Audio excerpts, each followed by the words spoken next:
There's a lot to like about Hogwarts Legacy and the impressive job Avalanche Software has done bringing the wizarding world to life in its new open-world action RPG. From the incredible level of detail and dedication that's displayed in every nook and cranny of Hogwarts Castle, to how fun the combat tends to be when it's in full flow.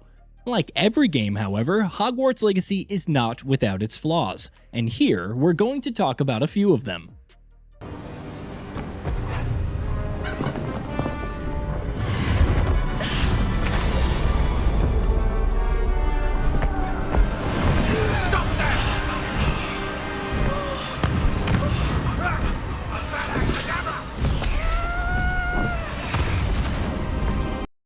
No Quidditch. This year's Quidditch season has been cancelled. We'll start with the one that's been brought up most often, since before the game even launched, in fact. Being able to play Quidditch is a big part of the Hogwarts fantasy, and the sport not being available in the game has been a disappointment to many. You can fly your broom across the map, which is incredible, but not being able to take it to the Quidditch pitch in the middle of an intense map feels like a missed opportunity. Here's hoping Avalanche Software is keeping that in its back pocket for DLC down the road. Not enough emphasis on student life. I want a fair duel, using only Levioso, basic cast, and Protego. You may begin. There were many who wanted Hogwarts Legacy to be a Hogwarts simulator first and foremost, and there are, of course, many aspects of that experience that the game nails. The one area where it falls short, however, is making you feel like you're actually a student in the wizarding school. The classes that you attend serve as little more than set dressing for side quests, and the game is largely more focused on delivering a modern open-world action RPG experience rather than immersing you in the life of a student at Hogwarts. Don't get us wrong, Hogwarts Legacy is obviously very good at what it does. We just hoped it would put greater focus on having players actively participate in curricular and school-related activities. No relationship building. There you are.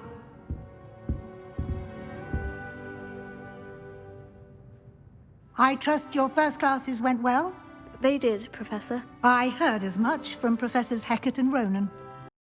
This too contributes to you never really feeling fully immersed in a Hogwarts student's life, because you never formed the friendships and rivalries and relationships with your fellow students the way you'd expect in such a setting. The game's cast of characters is never allowed to properly breathe, and a lot of that could have been remedied if it had companion characters, or even did something similar to, say, Mass Effect 2's loyalty missions, where a core cast of secondary characters not only has individual arcs to flesh them out further, but also forms a deeper bond with you as you progress further in the game.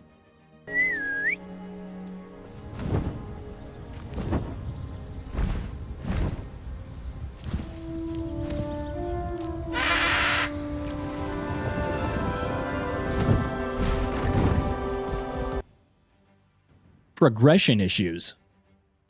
Hogwarts Legacy is billed as an action RPG, but it does feel a little light on the role-playing side of things, especially where its progression mechanics are concerned. There's the skill tree, or the talent tree as it's called here, which does feature upgrade options across a number of categories, though the range of options it provides doesn't quite feel expansive enough. The loot system too feels quite cursory, in that it largely only revolves around increasing just 3 stats, your health, your offense, and your defense, or applying traits to your gear for incremental perks.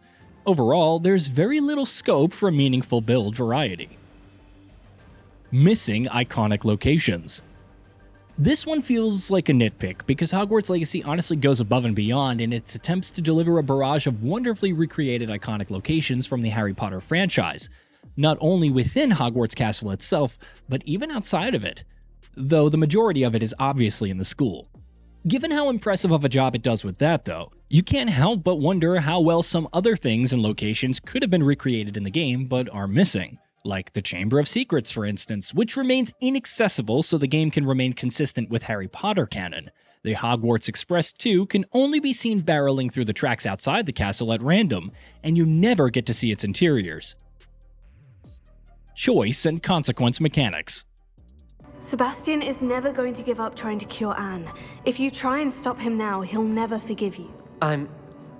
Fine. Remember, do what you have to do. Imperial!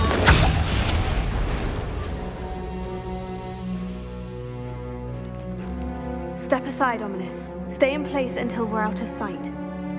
Hogwarts Legacy does flirt a little bit with player choice in its story, with dialogue choices and story decisions having some impact on both side and story quests. But it never goes all in on it. Not every game needs to have a choice and consequence mechanic, obviously, but when you do dabble with it, it's far better to just do it right. Building a game this size and scope is obviously a long and complicated process, and you can see that Avalanche Software decided to prioritize other areas that ultimately serve this experience very well. But you can't help but wonder how much more engaging Hogwarts Legacy could have been with proper choice and consequence mechanics that not only allowed you to choose what kind of witch or wizard you are, but also shape the story around these decisions. Formulaic quests. As open-world games have become more and more prevalent over the years, they've adopted a very recognizable formula for side quests that very few games choose to steer away from. Hogwarts Legacy doesn't do much of that either, which is a bit of a bummer. The side quest design is quite formulaic for the most part, sure. There are a handful of quests that stand out, but by and large, from the objectives to the characters to their story arcs, they don't do much that leaves a lasting impression. Thankfully for Hogwarts Legacy, it's an inherently fun game at its core, so it's hard to be bored even when you're taking on such side quests. But there's no denying that this is an area where there's plenty of room for improvement. Technical issues. Something else that you expect from pretty much every massive open-world game being released in today's day and age is plenty of technical issues. Hogwarts Legacy, to its credits, very rarely has anything that's even close to game-breaking, but it can be a bit rough around the edges.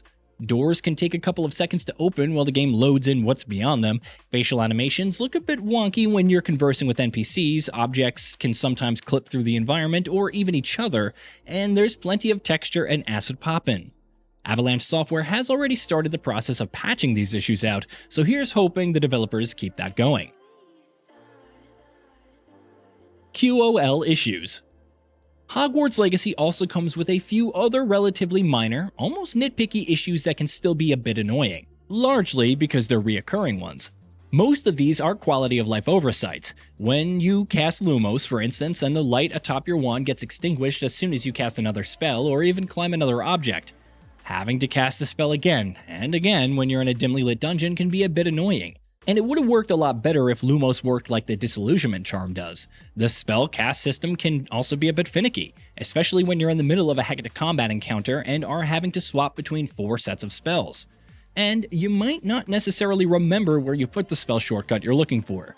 Again, these aren't really major issues, but it sure would be nice if future patches found ways to address them.